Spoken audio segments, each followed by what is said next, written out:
నమస్తే welcome to signal TV నేను వందన ఈ రోజు మనం ఇందిరా పార్క్ దగ్గర ఉన్నాము ఇక్కడ చాలా మంది నీట్ స్టూడెంట్స్ అలాగే యువత చాలా మంది వచ్చి ఇక్కడ ధర్మేంద్ర ప్రధాన్ కేంద్ర విద్యాశాఖ మంత్రి ధర్మేంద్ర ప్రధాన్ రాజీనామా చేసిన సందర్భంలో ఇక్కడ చాలా మంది నీట్ ఆస్పిరెంట్స్ అలాగే యువత వచ్చి సెలబ్రేషన్ చేసుకుంటున్నారు ఇంకా వాళ్ళ డిమాండ్స్ ఏంటి మరి ఈ సెలబ్రేషన్ వాళ్ళు ఎలా చేసుకుంటున్నారు అనేది వాళ్ళ మాటలో మనం విందాం కేంద్ర మంత్రి ధర్మేంద్ర ప్రధాన్ రిజైన్ చేసిన సందర్భంగా మీరు అందరూ పార్టీ చేసుకుంటున్నారు మీ హ్యాపీనెస్ ఇప్పుడు ఎలా ఉంది హ్యాపీనెస్ అయితే చాలా ఉంది అసలు ఇంత ఇప్పుడు అంత దొరకలేదు ముందు కూడా ఇప్పుడు దొరుకుతుంది మాకు అండ్ ఒక రికగ్నిషన్ వచ్చింది and no one can tell that అంటే నాకు ఇద్దరు ఫ్రెండ్స్ ఉండేవారు అనమాట ఇప్పుడు చెప్పేవారు దేశం మారదు ఎలాగే ఉంటుందని చెప్పని వాళ్ళకి చెప్తా మనం మారితే దేశం మారుతుంది and we just proved it ప్రూఫ్స్తో సహా వచ్చాము ఇక్కడికి అండ్ ఇలాంటివి ఇంకా ఇంకా అవ్వాలి we should be like protest ఇంకొక డిమాండ్ అయ్యింది ఇంకా 2 డిమాండ్స్ ఉన్నాయి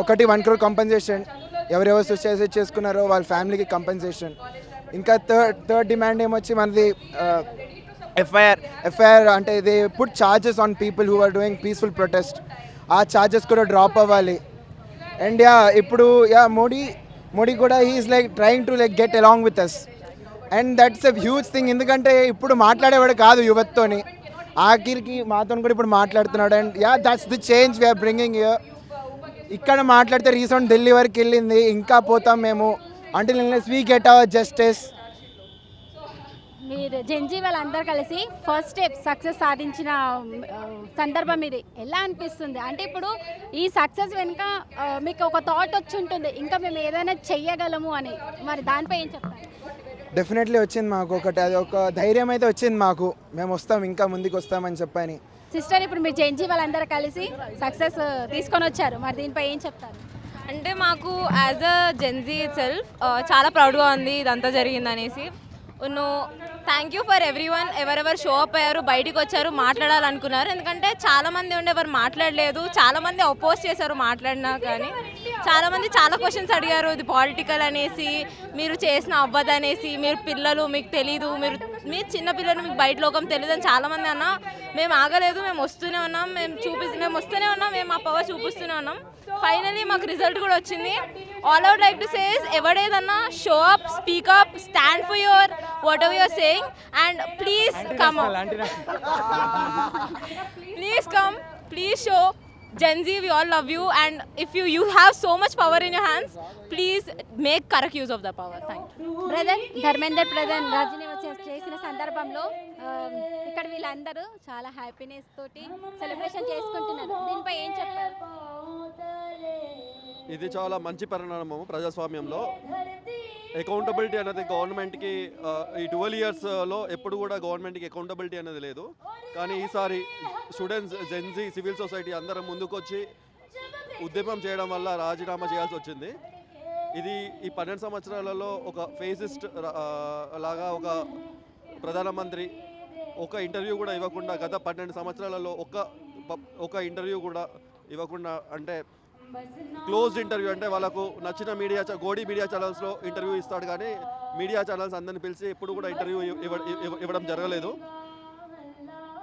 ఈ రాజీనామాని మేము ఒక 25 days నుంచి చాలా పెద్ద అజిటేషన్ నడిపించాము సిజేపీ అభిజిత్ దీపికే ఇచ్చిన కాల్ మేరకు మేమందరం కూడా ఈ శాంతియుత ప్రొటెస్ట్లో పాల్గొనడం జరిగింది మేమందరం చాలా సంతోషంగా ఉన్నాము ఈరోజు ఇక్కడ జరిగే ఈ యొక్క సక్సెస్ మీట్ అవ్వచ్చు సెలబ్రేషన్ అవ్వచ్చు ఇది మేము అందరం కూడా నిన్న నుంచి చాలా హ్యాపీగా ఉన్నాము ఇక ముందు కూడా ఎక్కడైతే పేపర్ లీక్ కానీ ఇంకేదైనా అకౌంటబిలిటీ ఉంటే అధికారులు అవ్వచ్చు లేకపోతే రాజకీయ నాయకులు మినిస్టర్స్ అవ్వచ్చు కూడా ఇలా ఈ విధంగానే జరుగుతుందని జెన్జీ సివిల్ సొసైటీ ఇది ప్రూవ్ చేసింది ఇది ఇప్పుడు ఇక్కడికే స్టాప్ అవుతుందా ఇంకా ముందు వేరే దాంట్లో కూడా ఇన్వాల్వ్ అవుతారా సిజేపీలో ప్రొటెస్ట్లో నిన్న భాగంగా సిజేపీలో ఉన్న నాయకులు అవ్వచ్చు స్పోక్స్ పర్సన్స్ అవ్వచ్చు వాళ్ళు కొన్ని స్ట్రక్చరల్ చేంజెస్ కావాలి అనేది వాళ్ళతో చర్చలు జరుపుతున్నారు వాళ్ళ అఫీషియల్ హ్యాండిల్లో వాళ్ళు మాత్రం చెప్పింది ఏంటంటే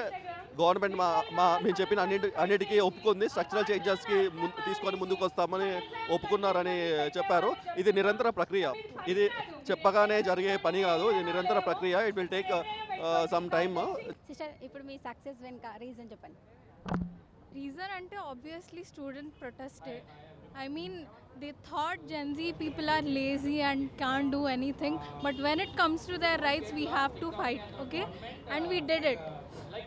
You might say ki resign అయితే ఏమవుతుంది అని, బట్ నెక్స్ట్ వచ్చే వాళ్ళకి భయం అయితే ఉంటుంది కదా, what will happen if they mess something up, okay? So ఢిల్లీలో అయితే నీట్ ఎగ్జామ్ లీకేజ్ విషయంలో మీరు స్టూడెంట్స్ అందరికీ సపోర్ట్ చేశారు.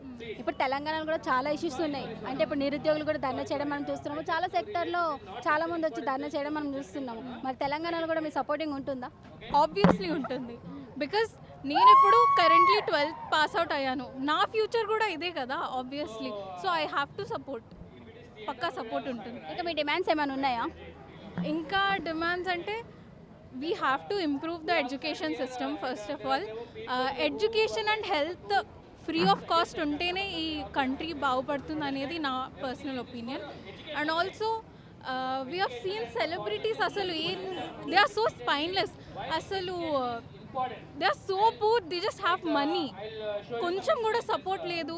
ఇంతమంది పిల్లలు బాధపడుతున్నారు, ఇంత నిరుద్యోగులు ఉన్నారు.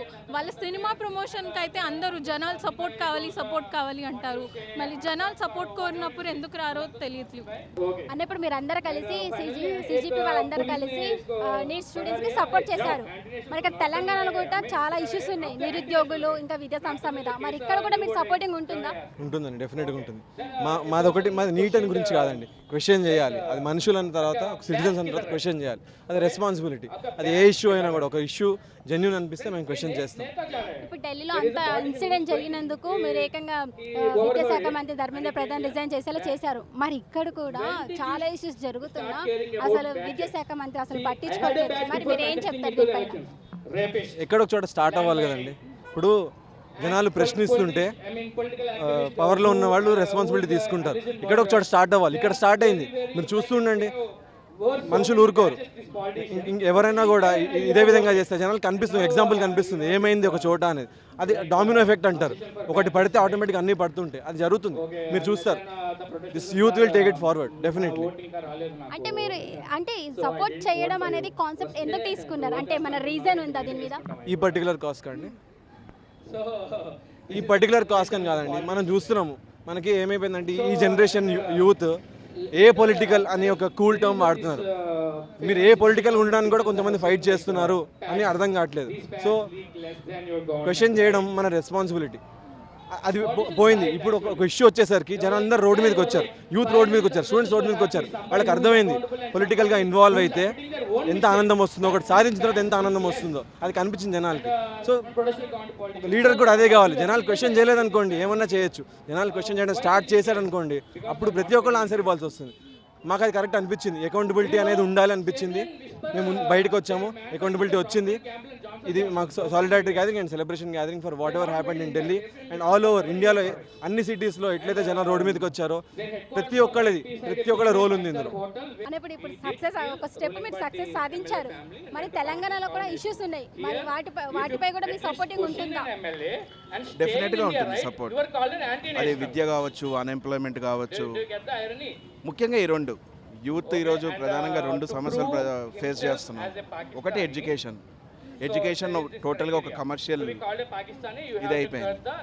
తెలంగాణలో కూడా విద్యా సంస్థ అనేది సరిగా లేదు. తెలంగాణలో కూడా విద్యా సంస్థ అనేది సరిగా లేదు. యువతకి నిరుద్యోగులకు కూడా జాబ్స్ రావట్లేదు. ఇక్కడున్న విద్యాశాఖ మంత్రి కూడా కరెక్ట్గా లేరు. మరి ఈ విషయంలో మీ సపోర్టింగ్ ఉంటుందా తెలంగాణలో? డెఫినెట్గా చెప్తున్నాను కదా, అదే విద్య రెండు ఉద్యోగం. ఈరోజు జెన్జీ ఈరోజు ఎవరైతే రోడ్ల మీదకి వచ్చి ఇంత పెద్ద ఎత్తున ఆందోళన చేస్తున్నారో వీళ్ళకి కేవలం నీట్ పేపర్ ఒక్కటే లీక్ అయ్యింది, దీని ఒక్కదానికోసమనే కాదు. వాళ్ళ లోపల ఉన్నటువంటి పెయిన్ ఏంటంటే మేము డిగ్రీలు చేసాము, పీజీలు చేసాము. ఈరోజు ఉద్యోగాల మార్కెట్ ఈరోజు ప్రైవేట్ రంగంలో కానీ ప్రభుత్వ రంగంలో కానీ ఉద్యోగాలు అనేటువంటివి చాలా పెద్ద క్రైసిస్ ఉంది. సే ఫర్ ఎగ్జాంపుల్ ఐటీ సెక్టర్లోకి వెళ్దామని అనుకుంటే ఏఐ వల్ల చాలా జాబ్స్ కోల్పోతున్నారు. సో ఆల్రెడీ పనిచేస్తున్న వాళ్ళు జాబ్ లాసెస్ అవుతున్నాయి. కొత్తగా వెళ్ళాలని అనుకునేటువంటి వాళ్ళకు కూడా చాలా ఇబ్బంది అవుతుంది. సో ఇది నేషనల్ వైడ్ ఇష్యూ. ఇండియాలో 42% నిరుద్యోగం ఈరోజు పర్సంటేజ్ లెక్క గవర్నమెంట్ ప్రభుత్వ లెక్కలే చెప్తున్నాయి. కాబట్టి డెఫినెట్గా ఎడ్యుకేషన్ అండ్ జాబ్స్ ఈ ఏదైతే ఉంటుందో దానికి సంపూర్ణ మద్దతు యువత నుంచి ఉంటుంది. అంటే మీ యువత మొత్తం ఇప్పుడు ఎడ్యుకేషన్ మీద అండ్ గవర్నమెంట్ జాబ్స్ మీద మెయిన్ ఫోకస్ చేశారు అంతేనా? Not only government jobs, any job. చదువుకున్న వాడికి ఉద్యోగం రావాలి, అది గవర్నమెంట్ జాబ్ అయితే ఏంటి, ప్రైవేట్ జాబ్ అయితే ఏంటి. గవర్నమెంట్ జాబ్స్ కోసం కూడా పోరాడుతున్నటువంటి వాళ్ళు ఉన్నారు.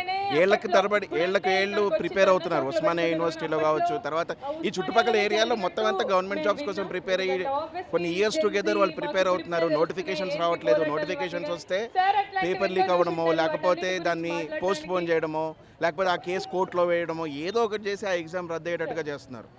సో గవర్నమెంట్ జాబ్స్ అనేటువంటివి కూడా ప్రధానమైనటువంటిదే. ఎట్ ద సేమ్ టైం గవర్నమెంటే మొత్తం అన్ని జాబ్స్ ఫిల్ చేస్తుందని కూడా మనం అనుకోవడానికి వీల్లేదు. ప్రైవేట్ రంగంలో వస్తున్నటువంటి ఉద్యోగాలు, తర్వాత ఐటీ రంగంలో వస్తున్నటువంటి ఉద్యోగాలు, అక్కడ ఉద్యోగాలు జాబ్ లాసెస్ జరుగుతున్నాయి, వాటి గురించి కూడా మాట్లాడాలి. జాబ్ అనేది బేసిక్లీ ఇప్పుడు నెక్స్ట్ నేషనల్ లెవెల్ ఇష్యూగా ఒక మేజర్ ఇష్యూగా రాబోతోంది డెఫినెట్గా. మరి మూమెంట్ ఇంకా ముందుకు ఏ విధంగా వెళ్తుంది, దీనిపై మనం ఇంకా చాలా అప్డేట్స్ తెలుసుకోవాల్సిన విషయం ఉంది.